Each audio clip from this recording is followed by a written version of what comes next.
प्रश्न संख्या 68। रीतकाल में किस रस की प्रधानता काव्य में रही है? तो सही उत्तर है ये श्रृंगार रस की। व्याख्या देखते हैं। रीतकाल की रचनाओं में श्रृंगार रस की प्रधानता पूर्ण रूप देखने को मिलती है। आचार्य विश्वनाथ प्रसाद मिश्र ने रीतकाल को श्रृंगार काल से अभिमत किया है। ज्ञानदीप के रचयिता का नाम है इनके रचयिता का नाम है शेख नबी। सूरदास के दृष्टकूट पद किस काव्य ग्रंथ में संकलित हैं? तो ये सही उत्तर है साहित्य लहरी में। व्याख्या देख लेते हैं। साहित्य लहरी 1550 ईस्वी में अलंकार और नायिका भेदों के उदाहरण प्रस्तुत करने वाले 118 दृष्टकूट पद पाए जाते हैं। ऐसी किंवदंती है कि सूरदास ने कृष्णदास की प्रेरणा से नंददास को रस रीत से परिचित कराने के लिए साहित्य लहरी की रचना की थी। यह मूलतः लक्षण ग्रंथ है जिसका काव्य विषय अलंकार, रस निरूपण और नायिका भेद है। इसी ग्रंथ में सूरदास ने अपनी वंशावली का परिचय देते हुए अपना मूल नाम सूरज चंद्र बताया तथा अपने पूर्वजों में चंद्रबरदाई का उल्लेख किया।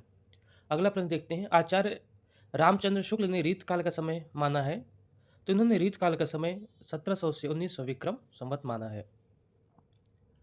आगे देखते हैं। ब्राह्मण पत्र के संस्थापक संपादक का नाम है, तो ये है प्रताप नारायण मिश्र जी है। एक तरफ व्याख्या देख लेते हैं। पत्रिकाएं हैं कुछ और भी, संस्थापक वर्ष और संपादक। तो ब्राह्मण पत्रिका 1843 मासिक थी, ये प्रताप नारायण मिश्र का। कवि वचन सुधा ये 1868 ईस्वी मासिक पत्रिका थी। और हरिश्चंद्र भी मासिक पत्रिका है, जिसे हरिश्चंद्र मैगजीन भी कहा जाता है, ये भारतेंदु जी की है। बाला बोधनी ये भी इन्हीं की है। हिंदी प्रदीप 1877 मासिक पत्रिका थी, बालकृष्ण भट्ट जी की। अभ्युदय 1907 ईस्वी में साप्ताहिक पत्रिका थी, ये मदन मोहन मालवीय जी की थी। इनमें से कौन सी कृति केशवदास की नहीं है? तो सही उत्तर है वह है अनिकार्थ मंजरी। ये इनकी नहीं है, बल्कि ये नंददास की रचना है। तो इनकी अन्य रचनाएं देख लेते हैं। रसिक प्रिया, रामचंद्रिका, कवि प्रिया, रतन बावनी, वीर सिंह देवचरित, विज्ञान गीता, जहांगीर जसचंद्रिका, नखशिख एवं चंद्रमाला आदि केशवदास द्वारा लिखी रचनाएं हैं। श्रृंगार के वात्सल्य रस का सम्राट किस कवि को कहा जाता है? तो सही उत्तर है ये सूरदास जी को कहा जाता है। क्यों कहा जाता है देख लेते हैं। कृष्ण काव्यधारा के प्रवर्तक एवं प्रमुख कवि सूरदास को श्रृंगार रस का वात्सल का सम्राट कहा जाता है, क्योंकि रामचंद्र शुक्ल ने कहा है कि इन्होंने अपने बंद आंखों से श्रृंगार या वात्सल्य रस का कोना कोना झांकाया था।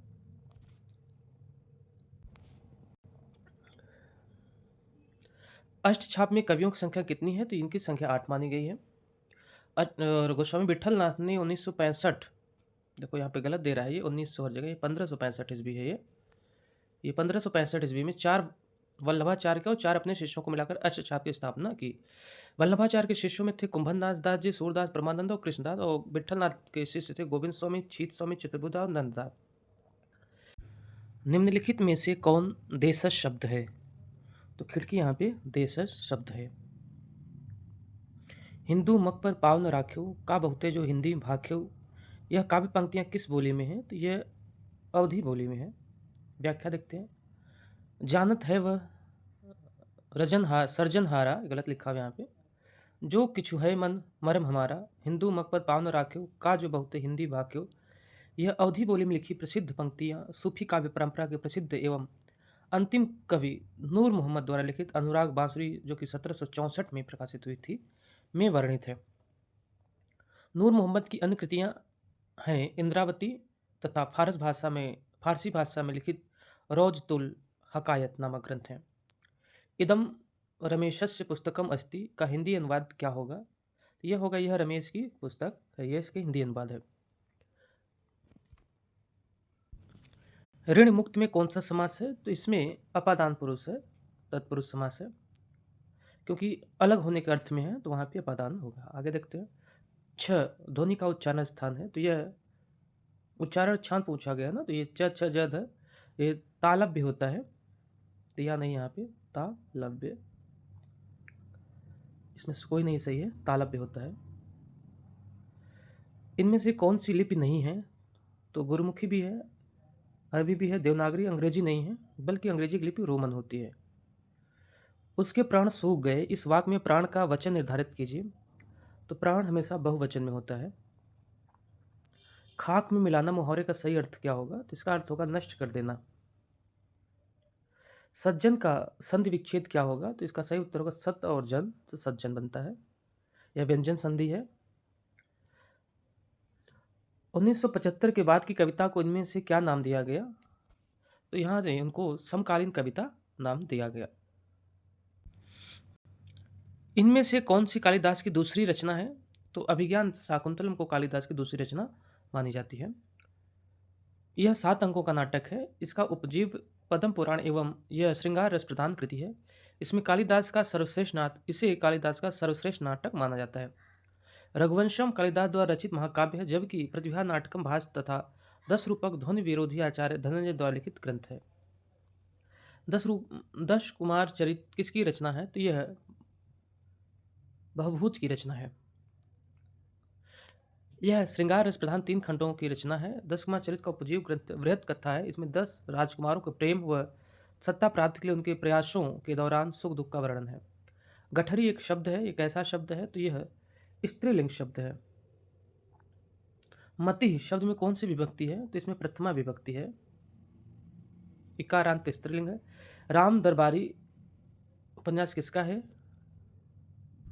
तो ये राम नहीं है, ये राग है। राग दरबारी उपन्यास श्रीलाल शुक्ल का है। व्याख्या देख लेते हैं। राग दरबारी यह 1968 के लेखक लाला श्रीलाल शुक्ल है के द्वारा रचित है। इस उपन्यास में भारतीय राजनीतिक एवं आंचलिकता पर व्यंग है। श्रीलाल शुक्ल द्वारा रचित अन्य उपन्यास देख लेते हैं। सुनी घाटी का सूरज, अज्ञातवास, राग दरबारी, सीमाएं टूटती हैं, मकान और विश्रामपुर का संत। सचेतन कहानी का प्रवर्तक इनमें से कौन सा है? तो सही उत्तर है महीप सिंह की है। उत्तर दक्षिण में कौन सा समास है? तो यहाँ पर द्वंद्व समास है। द्वंद्व समास का अर्थ है जोड़ा या युग्म। द्वंद्व समास दोनों पद प्रधान होते हैं, दोनों संज्ञाएं अथवा विशेषण हो, वहाँ द्वंद्व समास होता है। विग्रह करने के लिए दोनों पदों के बीच और अथवा या योजक अव्यय लगते हैं। इनमें से कौन सी कृति अज्ञेय की है? तो सही उत्तर है हरी घास पर चढ़ रही अज्ञेय की रचना है। इनमें से भारतेंदु युगीन लेखक कौन है? तो ये प्रताप नारायण मिश्र जो भारतेंदु युग के लेखक हैं, जबकि अयोध्या प्रसाद हरिऔध और श्रीनिवास विद्या निवास मिश्र तथा राय कृष्णदास आदि द्विवेदी युगीन कवि हैं।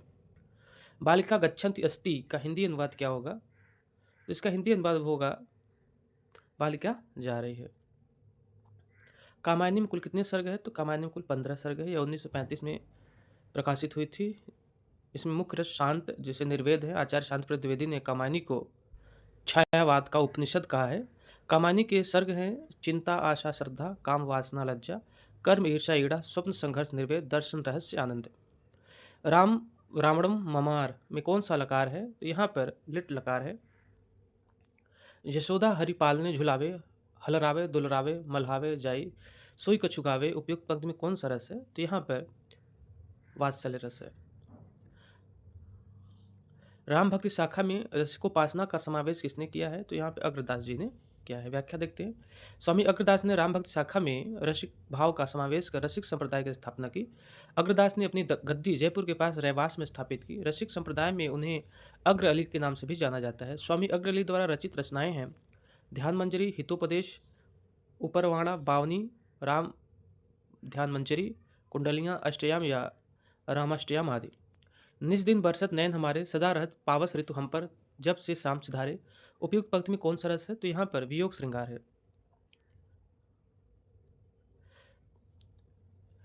वियोग श्रृंगार विप्रम श्रृंगार, जहाँ एक दूसरे के प्रेम में अनुरक्त नायक नायिका के विलन के अभाव को विप्रलंब श्रृंगार यानी वियोग श्रृंगार कहा जाता है। दोनों एक ही नाम है। उदाहरण भी दिया गया, देख लीजिए। हे खगमृग, हे मधुकर शैनी, तुम देखी सीता मृगमनी। यहाँ पर सीता के रावण द्वारा हरण कर लेने के बाद राम वहाँ के पशु पक्षी पेड़ पौधे से पूछ रहे हैं, तो यहाँ वियोग श्रृंगार को या विप्रलंब श्रृंगार है।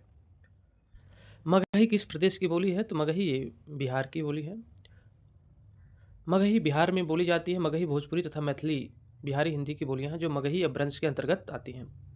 सिंधी भाषा का विकास अपभ्रंश की किस बोली से माना जाता है? तो यह इसका ब्राचड़ से माना जाता है। सिंधी भाषा का विकास ब्राचड़ अपभ्रंश से माना जाता है। भारत में सिंधी अब नागरी लिपि में भी लिखी जाती है।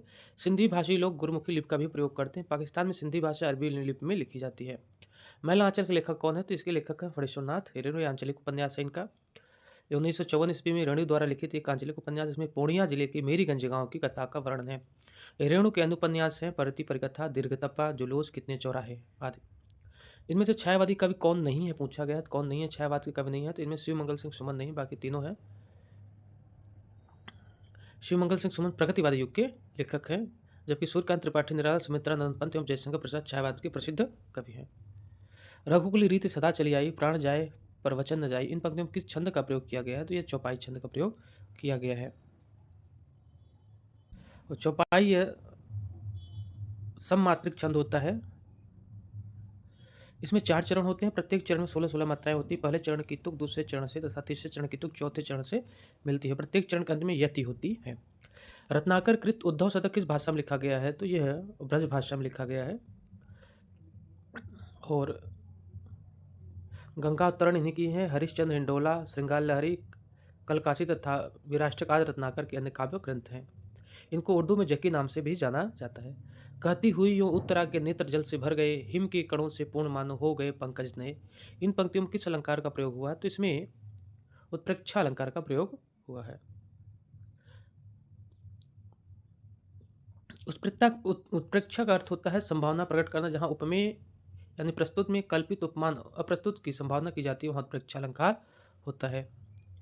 इसके वाचक शब्द हैं मनु, मनु मानो, जनु जानो, मनो ज्यों, जानो जानो, जनु युवा आदि। चरण कमल बंदो हरिराय में कौन सा अलंकार है, इसमें रूपक अलंकार है। जहां वो रूपक होता है जहां रूप में उपमान का अभेद रहित आरोप किया जाता है।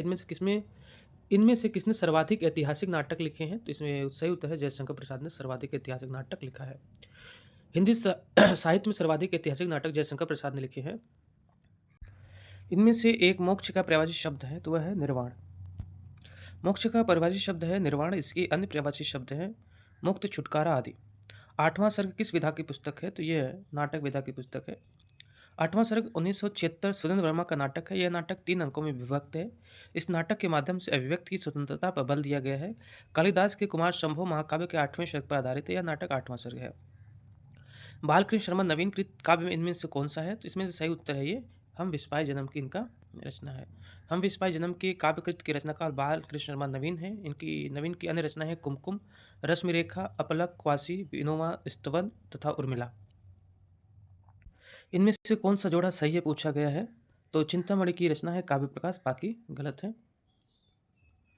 लेकिन यहाँ पे देख लेते हैं सभी की जोड़ी। चिंतामणि की रचना है काव्य प्रकाश, कुलपत मिश्र की है रस रहस्य, रसलीन की रचना है अंग दर्पण, भूषण की रचना है शिवा भावनी। कुरकुर सुहा उपन्यास के लेखक कौन है, तो इसमें है मनोहर श्याम जोशी जी की रचना है।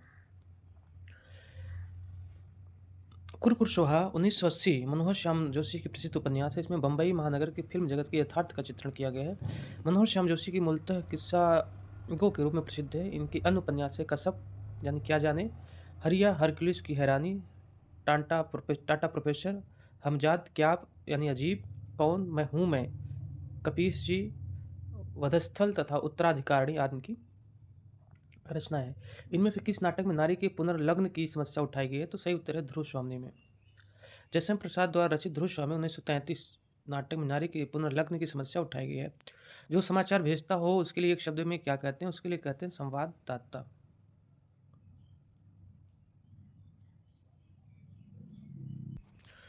और पत्र भेजने वालों को प्रेषक कहते हैं। किसी वस्तु द्वारा सूचना देने वाला यंत्र को सूचक कहते हैं। किसी का संदेश ले जाने वाले को दूत कहते हैं।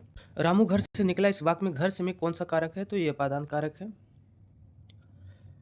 आवारा मसीहा के लेखक कौन है, तो इसके लेखक है विष्णु प्रभाकर जी।